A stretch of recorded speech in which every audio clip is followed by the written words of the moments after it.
Hope it's not thunder. I think it's a plane. So our third piece inspired by English folk is, of course, Scarborough Fair, which itself dates back to around the 12th or 13th century, very ancient. And the first mention of the song itself came in around 1670. So we know it's pretty old, but we don't actually know who wrote it.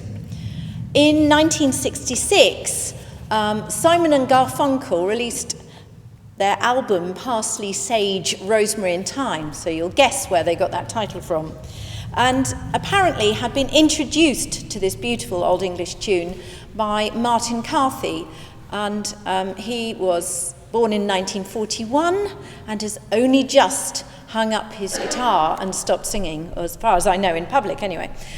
So he's had the most incredibly long career, and according to a friend of mine who's a folk fan, when he plays a concert, he plays every single verse and sings it, of course, all from memory. And she said even if there's 43 of them, he can go on a bit. So he introduced Paul Simon to the tune in 1965, and actually if you compare the two recordings, his own one and then the one that happened a year later, they're remarkably similar.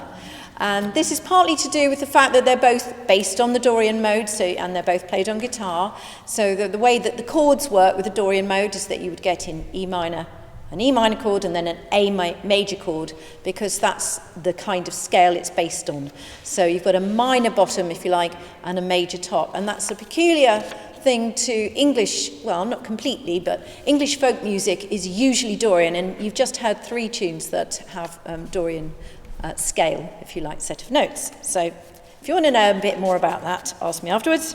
In 1967, of course, the Simon and Garfunkel version was used in the film The Graduate, starring Dustin Hoffman and Anne Bancroft. If you remember that, you'll know that it became very famous and made them a great deal of money, in fact, some of which they shared with Martin Carthy's manager, but apparently some of it wasn't passed on. In fact, all of it may not have been passed on. So he was pretty fed up about this, and there was a 30-year sort of period where they didn't speak.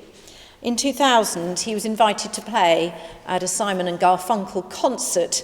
Maybe there was a bit of a warming of the friendship again there. But either way, it's a little tune that we can forget all that history, but those of you that are folky people might want to know that.